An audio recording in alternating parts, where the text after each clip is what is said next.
A Bíblia Nossa de Cada Dia está começando agora e nós vamos dar início ao segundo livro do Saltério, do livro de Salmos. E nós vamos meditar no Salmo de número 42 e 43. E por que é que nós vamos meditar em dois salmos de uma vez?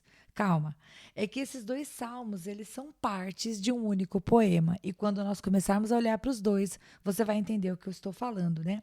As partes se repetem. E falando nisso, se você está caminhando, costurando, lavando louça, não sei o que você está fazendo, ou se você está sentado me escutando, se você gosta de anotar, vamos anotar algumas coisas. Nesse segundo livro, nós vamos ver alguns salmos que não são de autoria de Davi. Eles são poemas feitos pelos coraitas. Então, se você quer anotar, os filhos de Coré ou de Corá, eles produziram 12 salmos. Se você quer anotar, são eles, do 42 ao 49, o 84, o 85, o 87 e o 88. E esses salmos todos feitos, produzidos pelos filhos de Corá, ou Coré, foram produzidos para adorar na casa de Deus, nas festas, diante do rei e tudo mais. E quem foi Coré? O pai desses filhos, né?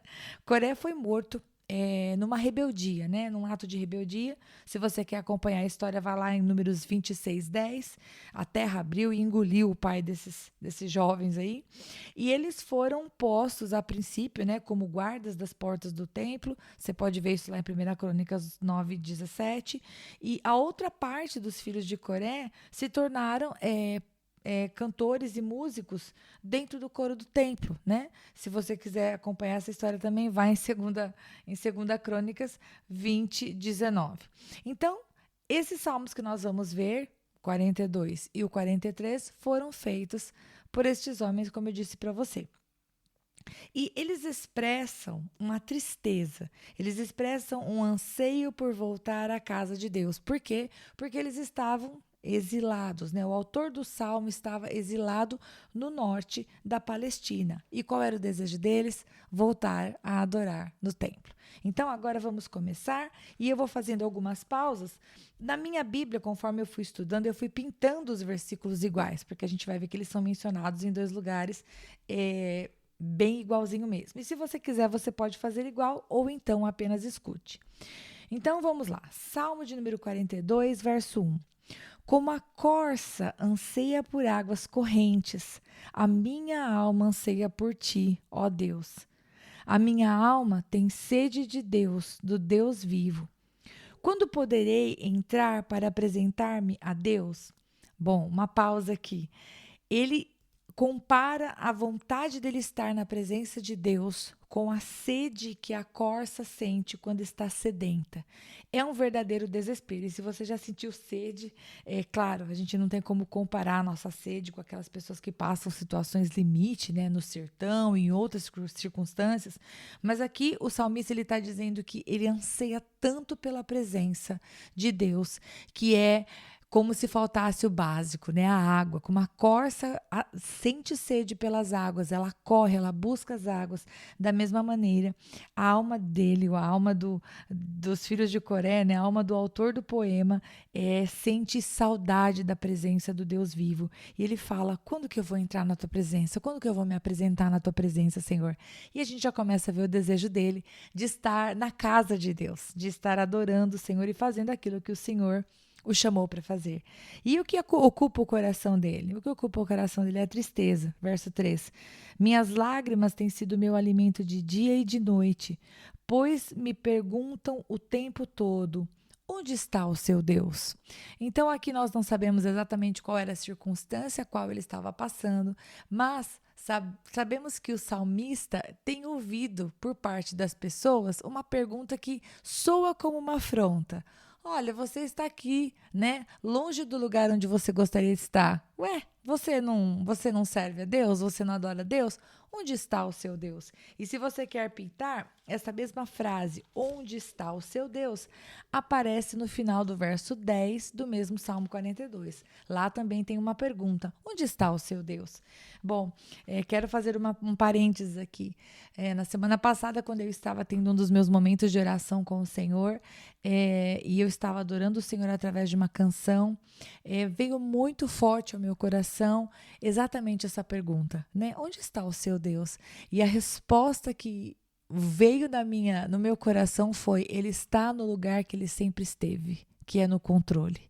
Então, assim como essa resposta estava firme no meu coração, que ela esteja sobre você nesse dia, né?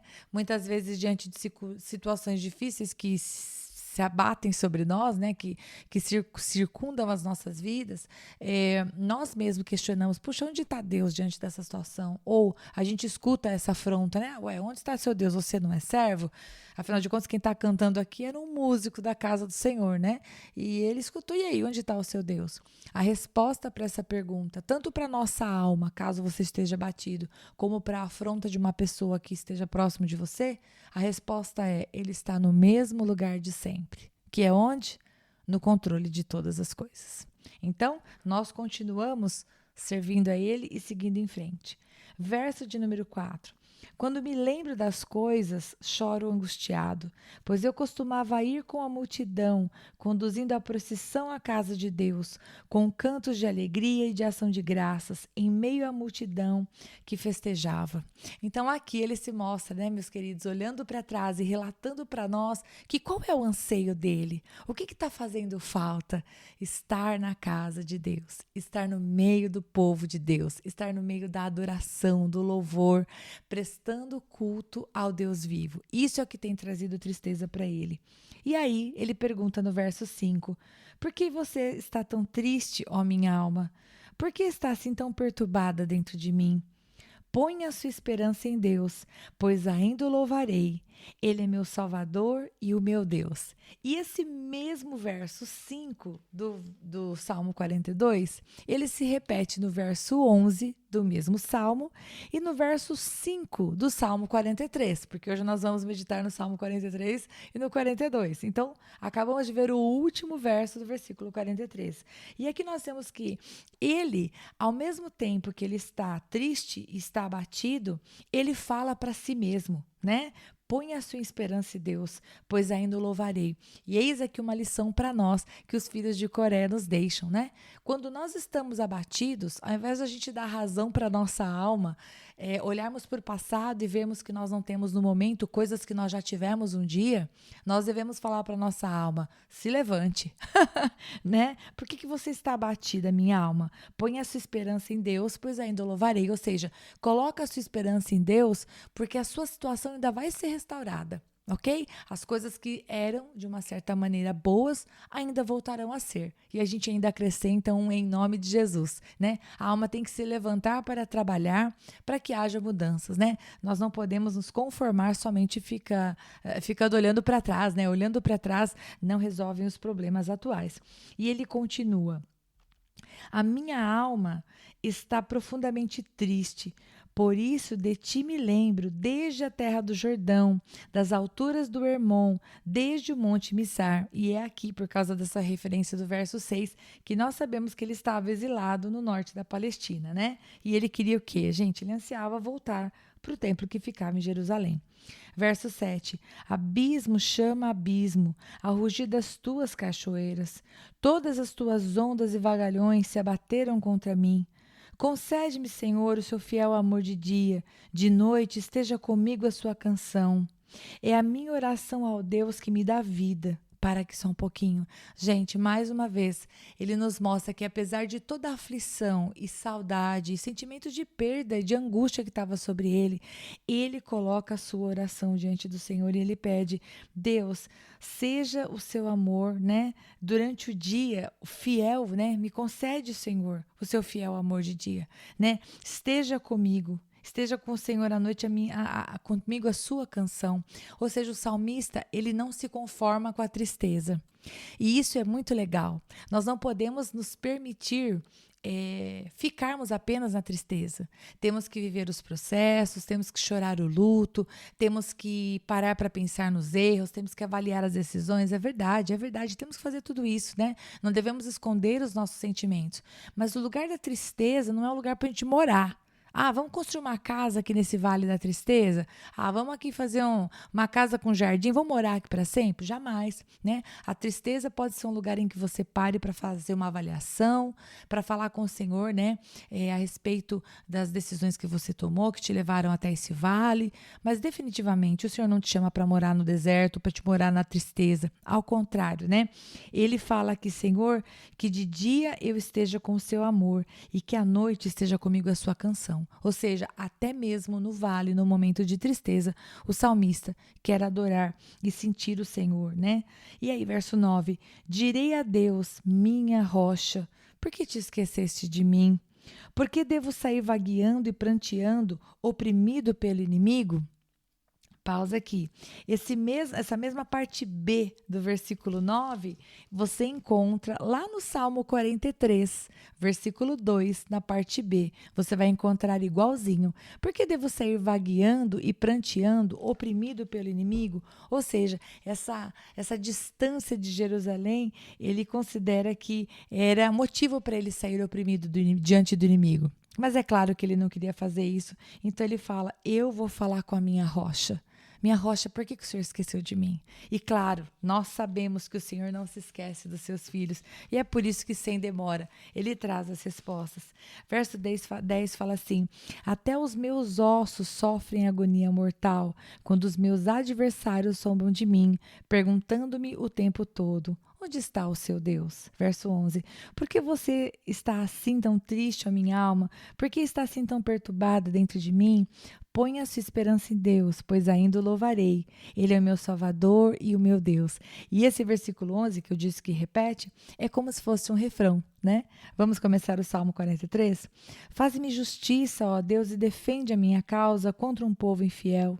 Livra-me dos homens traidores e perversos, pois tu, ó Deus, és a minha fortaleza. Por que me rejeitaste? Por que devo sair vagueando e pranteando, oprimido pelo inimigo? Acabamos de ler, né, o versículo exatamente igual a esse lá no Salmo 42. Verso 3. Envia a tua luz e a tua verdade, elas me guiarão e me levarão ao teu santo monte. Santo monte é Jerusalém, né, gente? Ao lugar onde habitas. Então irei ao altar de Deus, a Deus, a fonte da minha plena alegria. Com a harpa te louvarei, ó Deus, meu Deus. Gente, ele chama o Senhor de fonte da minha plena alegria. E aqui o salmista nos mostra que ele não estava realmente buscando nada que não fosse a presença de Deus. E aí terminamos com o refrão, verso 5. Por que você está assim tão triste, a minha alma? Por que está assim tão perturbada dentro de mim? Ponha a sua esperança em Deus, pois ainda o louvarei. Ele é o meu Salvador e o meu Deus. E nós terminamos a meditação nesses dois salmos e eu espero que você tenha se enchido da vontade de aquietar a sua alma diante do Senhor e que, a despeito de qualquer situação que você esteja passando, de saudade de um tempo que já se foi, né, de momentos que já existiram, ou de algo que você está sendo privado agora, como o salmista, né? Ele não ia ficar para sempre longe de Jerusalém, mas nesse exato momento ele estava exilado lá naquele lugar. Então, que Deus conforte você, que o amor dele esteja com você durante o dia, que as canções do Senhor estejam com você durante a noite, que você tenha excelente noites de sono, que a insônia não alcance lugar na sua vida, em nome de Jesus, e que você possa falar, né, para sua alma, aquieta minha alma, por que você está perturbada? Põe a sua esperança em Deus. E a esperança não é infundada porque você não espera nas suas próprias forças, mas você espera naquele que é o Deus Todo-Poderoso, que o salmista vai chamar de meu Salvador e meu Deus. Deus abençoe muito você. Nós nos vemos amanhã no Salmo 44, se Deus permitir.